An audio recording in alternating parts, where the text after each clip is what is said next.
Good afternoon, everyone. So I think we have a real opportunity here, not just for a Q&A, but for a discussion. John and I are going to be talking back and forth, and I'll be looking to you for questions and input when the time arises, when it looks like we need your input here. I want to tell you just a little bit about why I think we're here in my discussions with Walker in this process over the last couple of weeks. It's this idea that economic development, in many ways, is well in hand at a certain level here in Greensboro and in the Triad. And as Walker describes it, he describes two circles. And one circle would be the Greensboro Partnership, which has come together with Action Greensboro and a variety of other economic development agencies to do the work of city-centric economic development for the city of Greensboro. There's a similar organization in Winston-Salem called the Winston-Salem Alliance, Winston-Salem Business. They're trying to align themselves as well. Then there's another circle, and that's the Piedmont Triad Partnership, which has changed a great deal over the last couple of years with the arrival of David Powell and these larger regional goals and his idea to come up with catalytic ideas, transformational projects that will change this region from a jobs point of view, identifying where the opportunities are. And both of them are working from a certain set of industry clusters. These have been identified as where we are headed. We're moving out of traditional manufacturing, as you know, and we're trying to leverage the things where the jobs of the future lie. So we're talking about aviation. We're talking about transportation and logistics. We're talking about home furnishings and design, and then our sciences, nano and biotechnology. But there's another circle, and you folks are in that circle.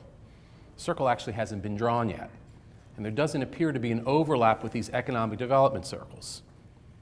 And that's the foundations, the social services, the nonprofits. You are the folks that interact with the people at the ground level that are going to be looking and needing these opportunities, either to grow within a company or to plug in at a certain level. And these are our children as well. So the idea, really what Walker is talking about, is how do we bring these circles together? We all know about this thing called the skills gap.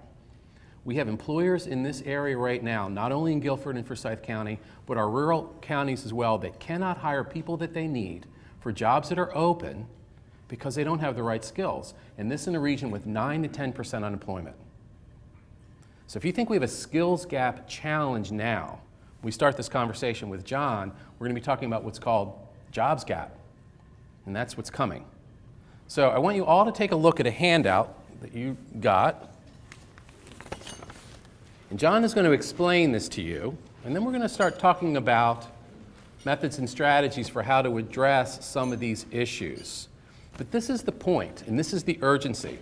This is why an effort like this is needed as a complementary effort to what's going on at the economic development levels in both the cities and at the region. So John, talk to us, if you would, about this chart. Yeah. Well, for those of you who aren't data wonks and don't look at this and immediately know that it's what they call a population pyramid, what I've emphasized on here, a traditional population pyramid basically has more youth at the bottom, and it's a pyramid. It goes up and fewer people as you get older. We're not there. If you were someone who grew up in my generation, you grew up in an era when there were far more young people, the baby boom generation, than there were people in the generation above them who were more than the generation above them. And there simply were always going to be far more people than there were jobs, and the economy needed, and all of those extra people at the bottom were there to would fuel economic growth. But you didn't necessarily have to have everyone do well, because there weren't going to be enough jobs to go around, so you couldn't necessarily employ everybody in that pyramid. That's changed. This doesn't look very much like a pyramid anymore.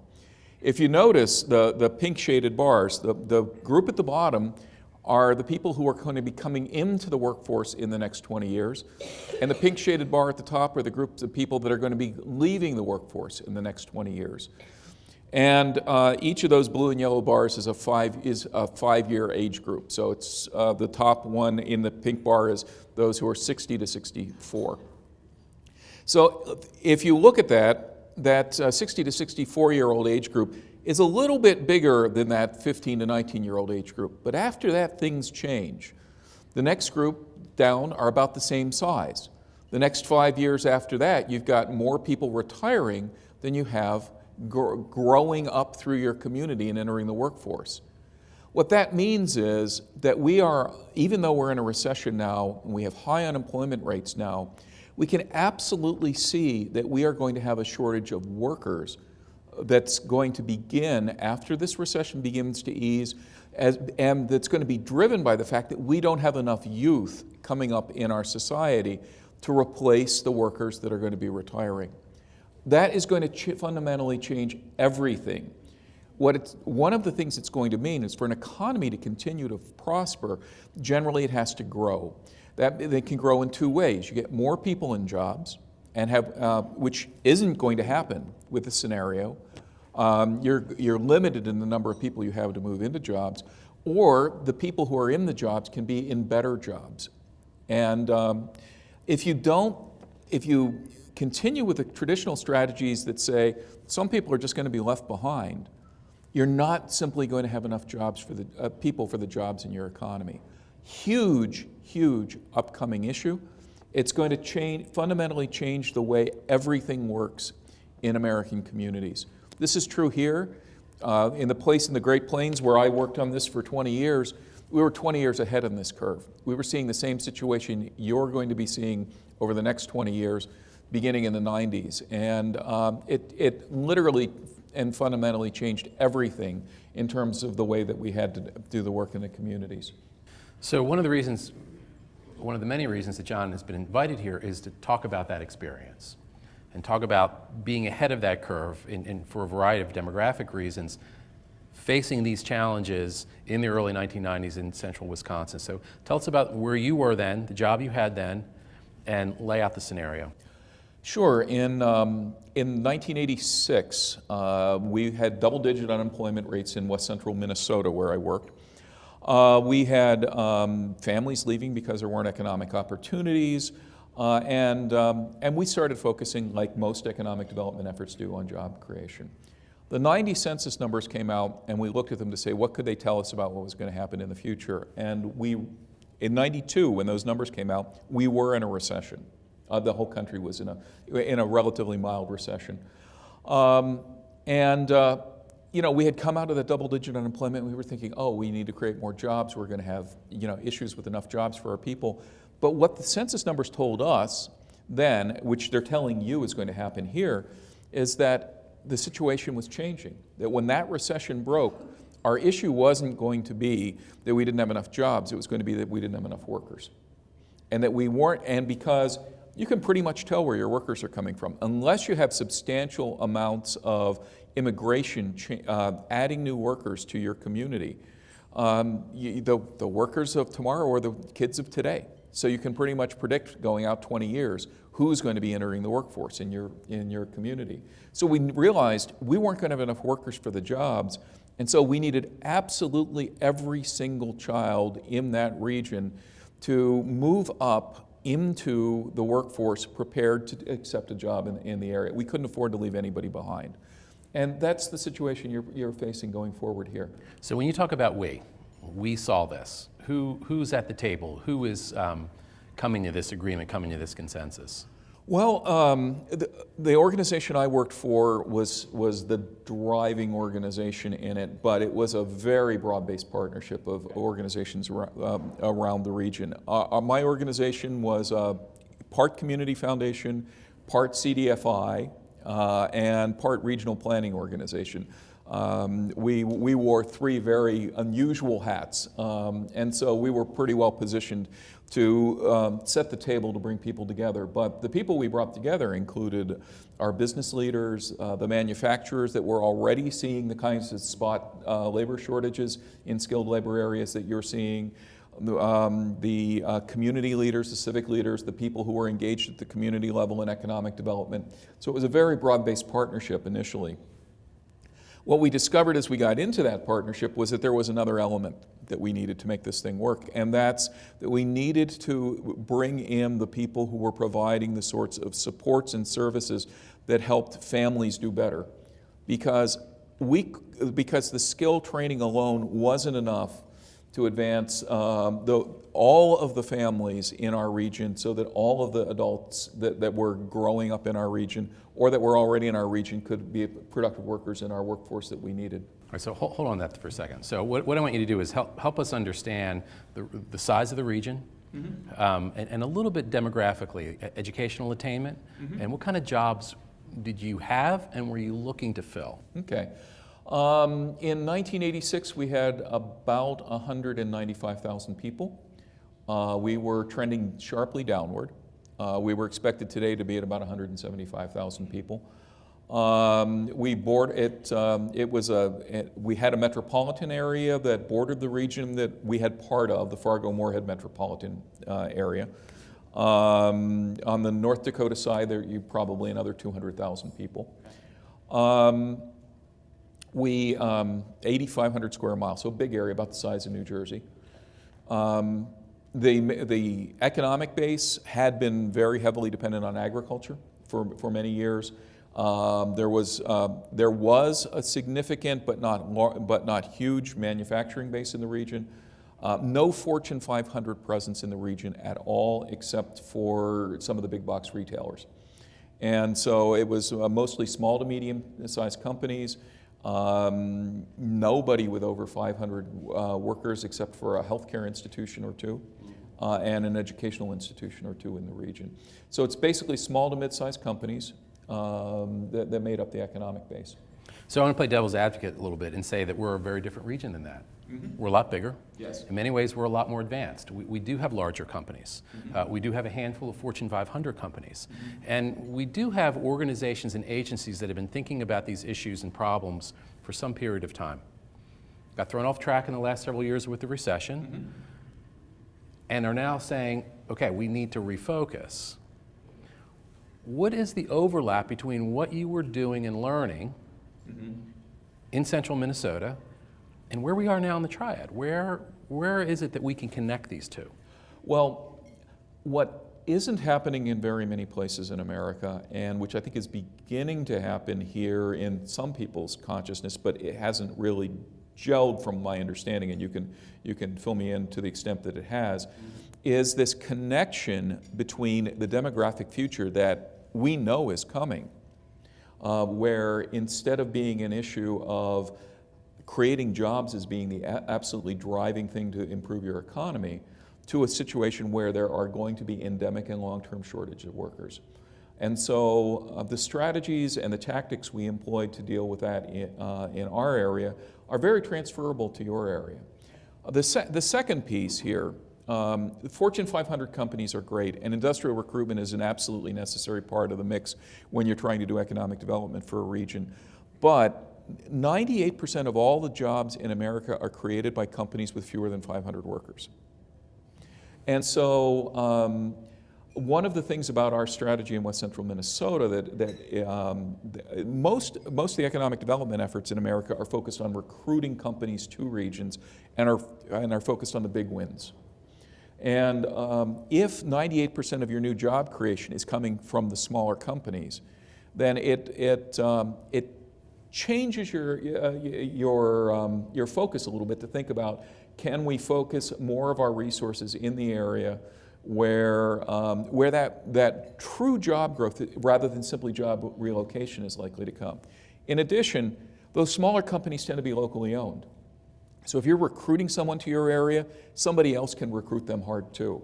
But if you're focusing on building the companies that are in your area, that are locally owned, that are organic to the area, where the ownership and the management and the reason for being is tied to your area, there's a much bigger chance that those jobs will persist in a globalized economy.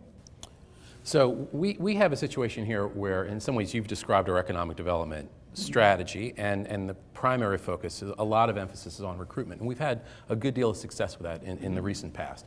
Honajet being an example, expanding their existing facilities, adding lots of jobs and investment, Caterpillar going to Winston-Salem, Stanley Furniture going into Davie County, some big recruitment successes. That's not going to go away. We're always going to focus on that. Right. You're not saying get rid of that. No, not at all. Okay. So we have chambers of commerce in this area that say we pay attention to existing businesses. We're trying to nurture them. We're trying to help them. We're lobbying on their behalf in Raleigh and Washington. Is there still a piece missing? There really is. Almost all of our investment in companies and in workforce and in having the kind of workforce that our companies need is focused on the pipeline of new workers that's coming into companies. Okay. So if you think about it, the pipeline of new workers is made up of those folks on the bottom end of this chart who are aging up into the workforce, and it's coming from the people who are currently unemployed or laid off and are moving back into the workforce. If you look across America and you look at that pipeline and the speed with which it replenishes the workers that are already in the bucket, the people who are already out there working, it takes between 30 and 45 years in virtually any portion of America for the new workers coming into the pipeline and through the pipeline to replace the workers that are already in the bucket. And so part of the success that we had in growing the economy in West Central Minnesota over a 20-year period working with workforce and economic development was in not exclusively focusing on the pipeline. Again, the pipeline's critical. We can't afford to leave anybody behind. But the world is changing so quickly. Think about the device that you have in your pocket that you use to communicate with people. I mean, it used to be it was just a standard cell phone, and years ago it wasn't even that. Today, you can get to the internet on it. I mean, that's just the tip of the iceberg.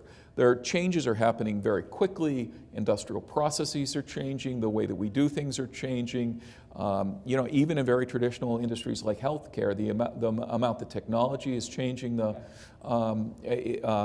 nature of that work is driving for really rapid changes in the skills needed in our workforce.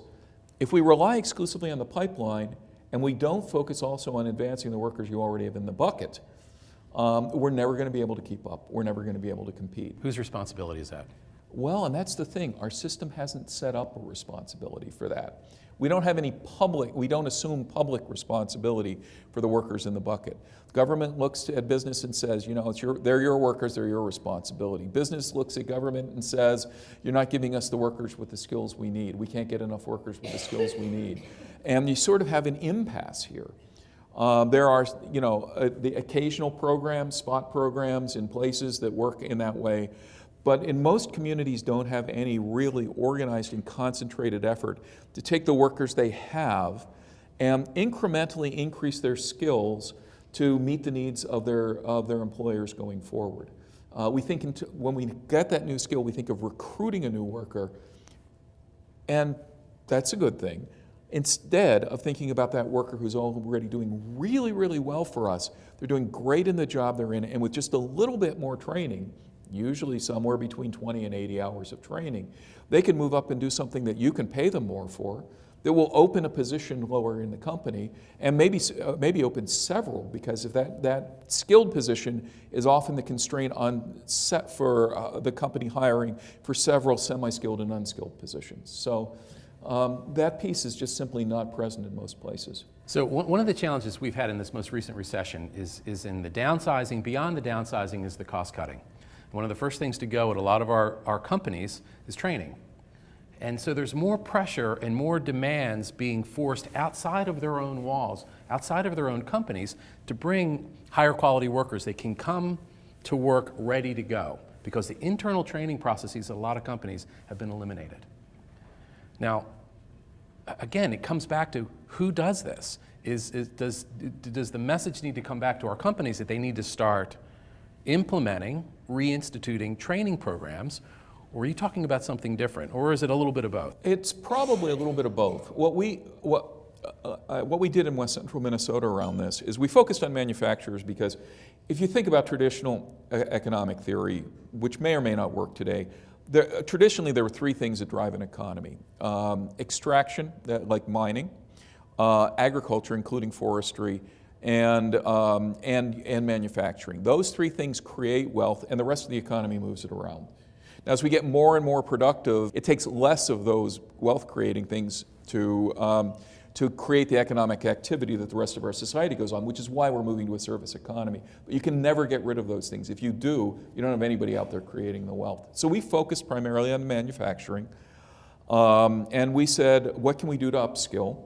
And we talked to companies, and we worked with partners like the Manufacturing Extension Partnership, which is available in every state. It's called something different in every state, but it's a federally supported program, and helped companies identify what's the next thing we need. Well, the companies were mostly small companies. They didn't have much in the way of training budget, or they didn't have much history with understanding how training could affect them. So our foundation made some money available in the form of what we call matching grants. So what we would do is, if a company identified a process they needed to move their people up into, take a company called Shoremaster. They make docks, especially floating docks. And one of the pieces in the dock is the float, and it's a big hollow plastic thing, and there's a technology called rotational molding to make that. Well, they decided, instead of buying from a rotational molding company, buying those, they were going to start manufacturing themselves and bring that in-house. Bought the machine, and couldn't make the machine work well enough to produce the things themselves for what they were buying them for, from a company that was experienced in that. It was a tough situation. We actually financed the machine too. So, so we worked with a company, and we found the 3 people in North America that didn't work for a rotational molding competitor that were qualified to really train their people in how to make that equipment work. Brought them in, trained a cohort of workers within that company for a very reasonable cost.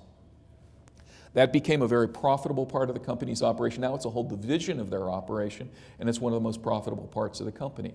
So that company, in turn, took those workers with a reasonable amount of training. They paid for the workers' time and training, we paid for the trainer. That was the deal.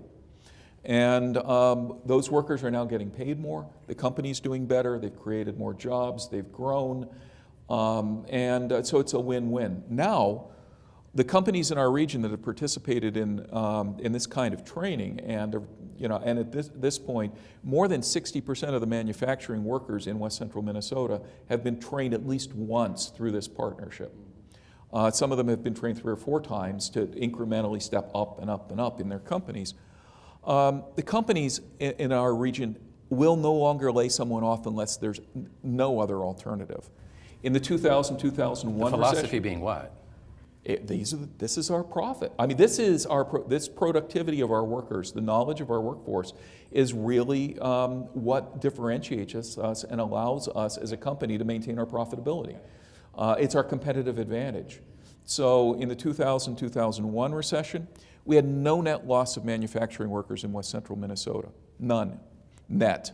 What happened is the companies said, rather than taking the short-term fix of laying people off, saving the money on their benefits, what we're going to do is cut back on overtime, maybe go to a 3-day work week, but keep everybody employed because we need them to come back after this recession. No net loss in that recession. In this great recession that we've just come out of, when the national employment in manufacturing dropped by 30%, in West Central Minnesota it dropped by just 10%, and by the end of 2010, the net manufacturing employment was back to pre-recession levels because the companies saw that they couldn't afford to let their workers go, that their workers were their competitive advantage. So as you think through that and you think about the support you provided for them, you don't have unlimited funds. No. Were these grants? Were these loans? The workforce training funds that we put out were grants. The average cost to train a worker up incrementally to the next step was about $300. Now think about that compared to what it costs to take someone through the pipeline and get them a college degree and get them into the workforce. On average, it took $300 to And you're basing that cost on what, John? Okay, that was, cost to us. Okay, the cost to us, that was the cost of the trainer, the training facility, and the materials. The companies, our deal with the companies is they had to match that and that they could count wages paid to the employees while they were in training for match. And to tap our funds, they had to pay their employees wages while in training. So the companies invested basically a like amount of money in the wages for their employees while they were in the training program. And again, the emphasis here is on existing companies, support for existing Exactly. companies, and how to make them more prosperous. Can you see how this might apply here? I don't know that we have a broad applicability, and there might be some companies that would not be interested at all, but there certainly would be some that would be. So how do we identify those? Mm-hmm. But I want to take this a little bit further now and talk about families, support for families, and this concept that we've been talking about over the last couple of days with you, and this idea of taking existing services Mm-hmm. that in some ways exist in silos Mm-hmm. and bringing them together. This Yeah. whole idea of the patchwork quilt. Well, one of the fundamental constraining things in our economy in West Central Minnesota was we had a lot of people at the bottom who had not been extensively connected to the workforce. They didn't necessarily have the skills, they had family barriers, there might be transportation issues. They were poor. And that it can be very, very difficult for a family in that situation to make the transition to employment. And the way that we provide services in America to families generally tends to be in very much a piecemeal fashion. Somebody goes over to agency A, they get something they need. They go to agency B, they get something they need, if they know agency B exists. They go to agency C, they get something they need. If you think about a quilt, a patchwork quilt, you take those scraps of cloth together, and they're not going to do much to keep someone warm. You stitch them together into a whole, and all of a sudden you've got something that's got more utility than the scraps do by themselves. Works the same way when you're trying to take families and help them succeed economically. If you provide a patchwork of services without beginning to stitch them together, families will get some of what they need to advance and get to the point where they're able to sustain themselves without reliance on services, but they often don't get enough. And they don't get enough at one time to get them to the point where they're stable in employment and they've begun to develop a few assets so they're not one blown tire from being out of a job and back in the benefit system. So we found this model that actually the Annie Casey Foundation out of Baltimore had developed called a Family Economic Success Model. Adapted it for rural areas because we were pretty rural, and we used that model to convene organizations from around the region who were working on the economy and organizations that were working with families, and to look at what does it take for us to make sure that we've got the whole quilt so that families can actually move forward, sustain themselves in employment, and get on a solid footing. The Family Economic Success Model is built around kind of three main ideas. Families need to earn it.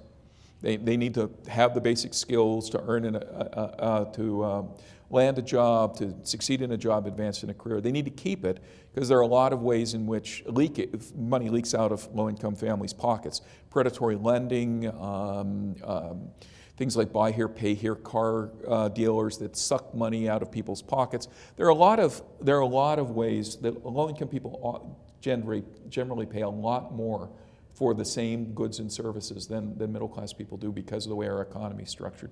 And then grow it, beginning to accumulate some assets that families can rely on. Because what really separates the middle class from people in poverty in America is that the middle class tend to have accumulated some assets that they can use to sustain themselves through the bad time, or they can leverage to grow themselves farther, push themselves farther up the economic ladder.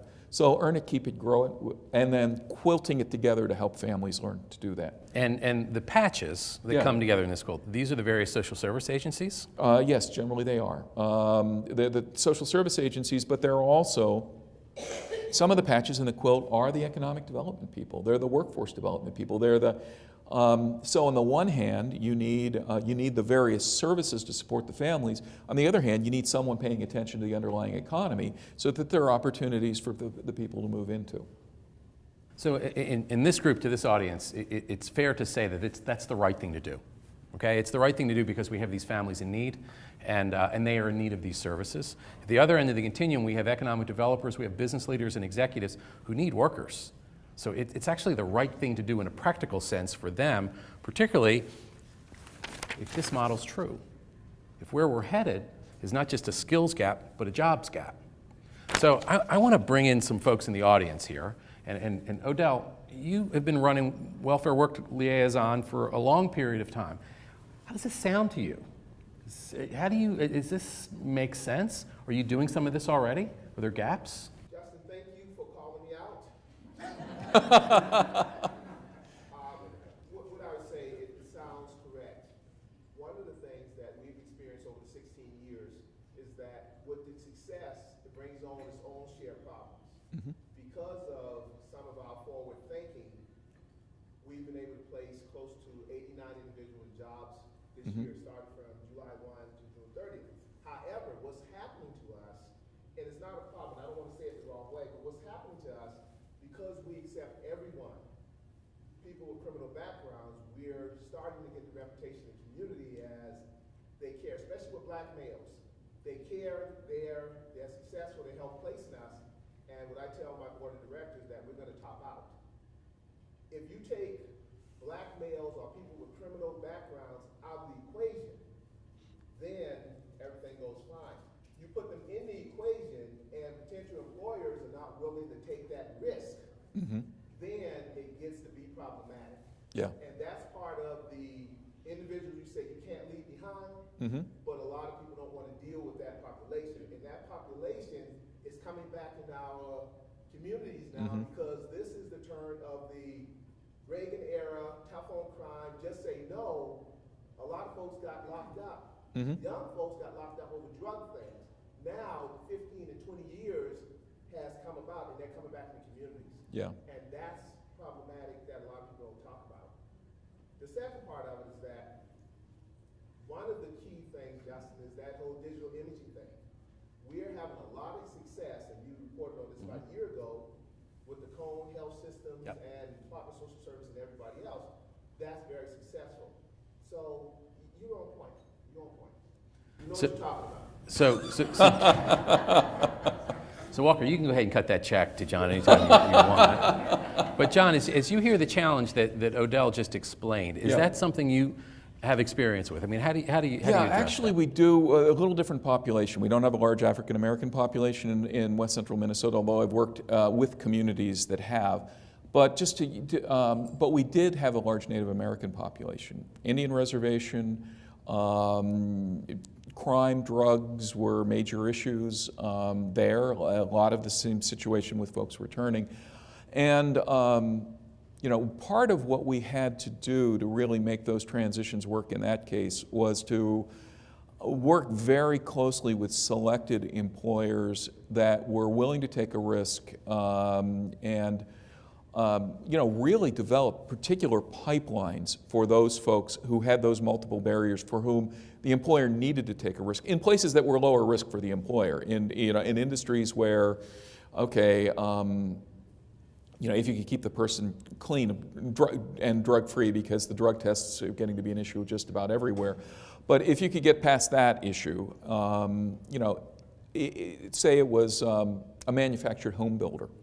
So we had a company that in a reservation bordering town that made manufactured homes very much like the homes you'd find in a subdivision, but they built them, they put them on trailers, they assembled them on site. So we worked with them to help them absorb some of the folks that were coming out of the prison off of the reservation, and because they had the workforce shortage. And so we put in place supports for that. We actually used a supported employment model we borrowed from the disabilities industry to help make sure that we had someone to help mitigate that transition into the workplace, someone that the employer could call on and someone the worker could call on to sort of make sure that they understood each other and work through the issues in the first 3 to 6 months people were on the job. That worked very well. We're going to go about 10 more minutes. We're going to wrap up by 1:30, just so you know where we're headed here. We're going to start taking some questions or some comments from the group for John.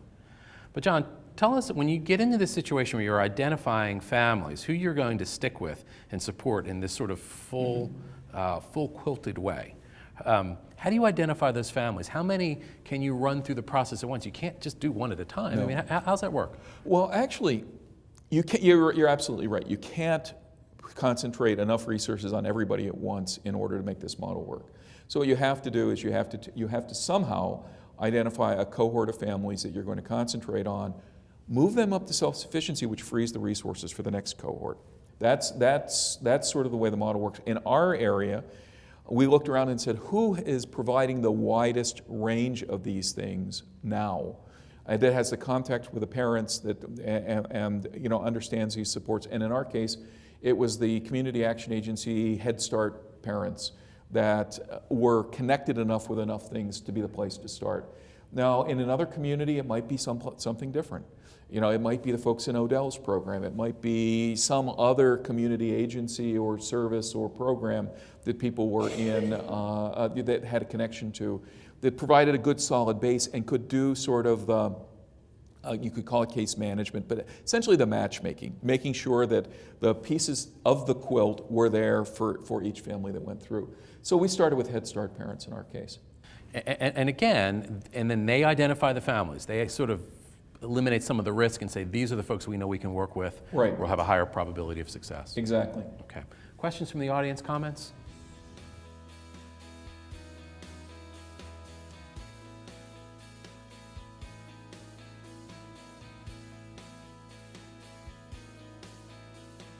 Oh yeah, this was a conversation after a morning meeting. Part of our current work with Casey is around what we call a two-generation model. There's been an awful lot of emphasis on early childhood education in America today. We did a lot of this work in Minnesota. There's also been some pretty good research that shows that for the lowest income families, folks who are particularly in poverty, that the gains that you see from a quality early childhood education program tend to fade by about third grade. So with Casey, what we're doing now is working on a two-generation approach, and we're testing some of these models, and we've got pretty good preliminary information that it looks like it works, to focus on the early childhood with the kids, and also focus on the family economic success piece simultaneously with the same families. The idea being that we know, there's great evidence that shows that poverty affects school performance. As little as $1,000 in additional income in a low-income household will make measurable difference in the kid's school performance. There's that big of and direct a tie between poverty and school performance. So by concentrating on the people who are in early childhood, and we lucked on this in Minnesota by picking Head Start as our partner, but by concentrating with the early childhood piece, and working with the same families on the employment, the economic success piece at the same time and sustaining that, we think not only and we got some preliminary evidence that this is right, that not only will the parents do better immediately, but those early gains by the kids will be sustained.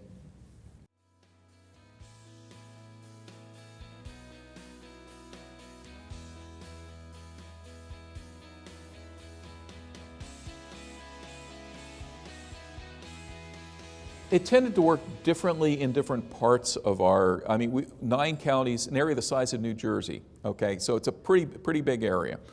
One of the things in that area that most families, there was no public transportation. So to survive, most families had some kind of car or access to a car because they had to. It might be a real junker, but there was some way for them to get around. And there were certain regional center communities where most of the human service activities tended to be focused.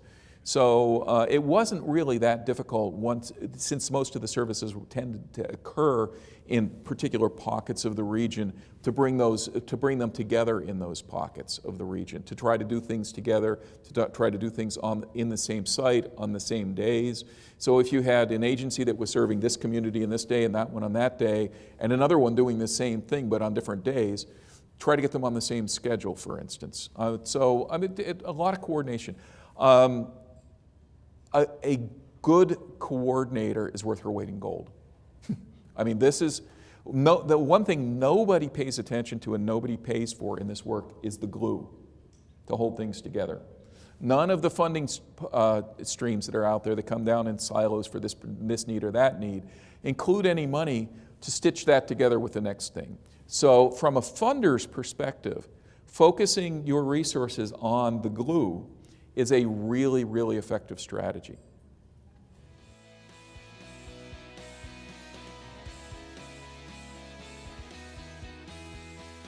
If you don't occasionally have a failure, you're not trying hard enough. The challenge is making sure that you're making new mistakes. So no, absolutely, there are times that things didn't work, and you try to learn from them and go forward.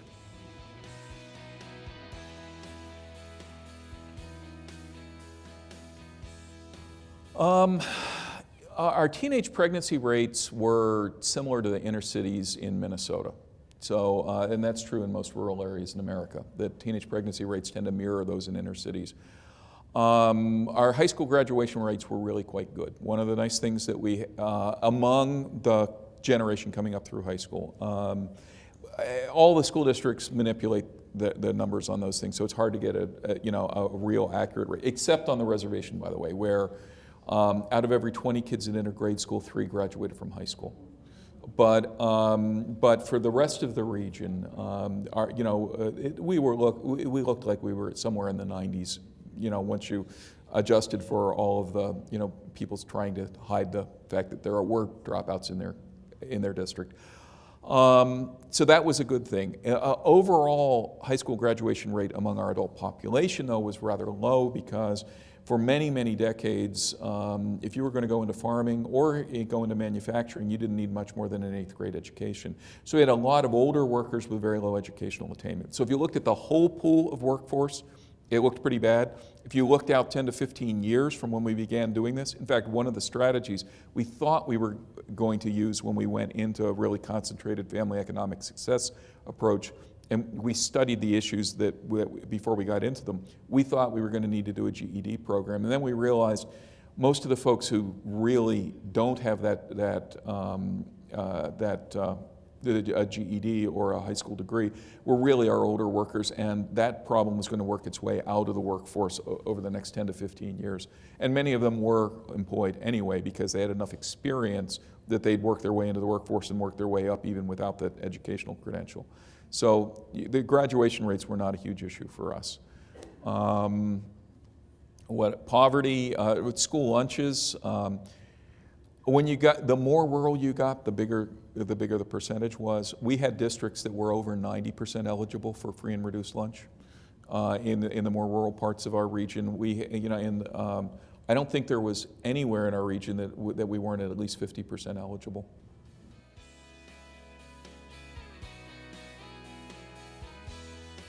The foundation resources into this, roughly $250,000 a year.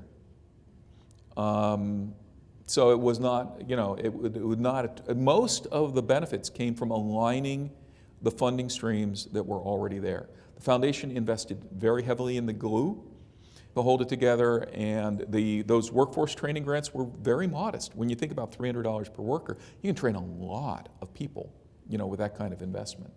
And so, yeah, it cost us about $250,000 a year. It also took probably a half an FTE within the foundation just to organize it all.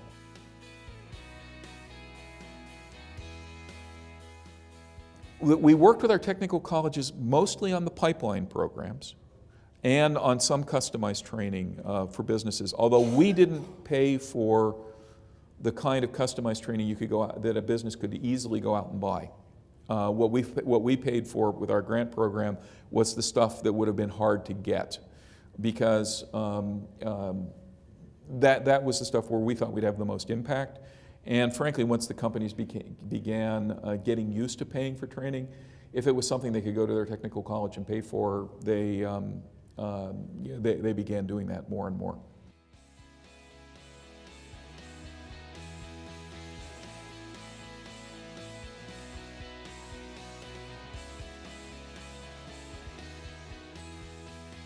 I do. I work with countries all around the country on this, and so especially when you get into the Great Plains, where this has been, where this trend has been true for 20 years. What you're finding is that many of the communities are rebuilding that bottom end of their population pyramid through immigration, and frankly, they couldn't sustain their economies without it. I think when you look at the states that have put in the most draconian immigration reform kinds of quote reform efforts, one of the things you find is that they're shooting holes through their own economy. They're not having enough people to do the agricultural work. They're not having enough people who are willing to accept the very difficult, very dangerous work in places like meatpacking plants. They're not, there's clearly a place for immigration. This pyramid is so lopsided that there is a phenomenal amount of room coming as we go forward. There's going to be a phenomenal amount of room on the bottom.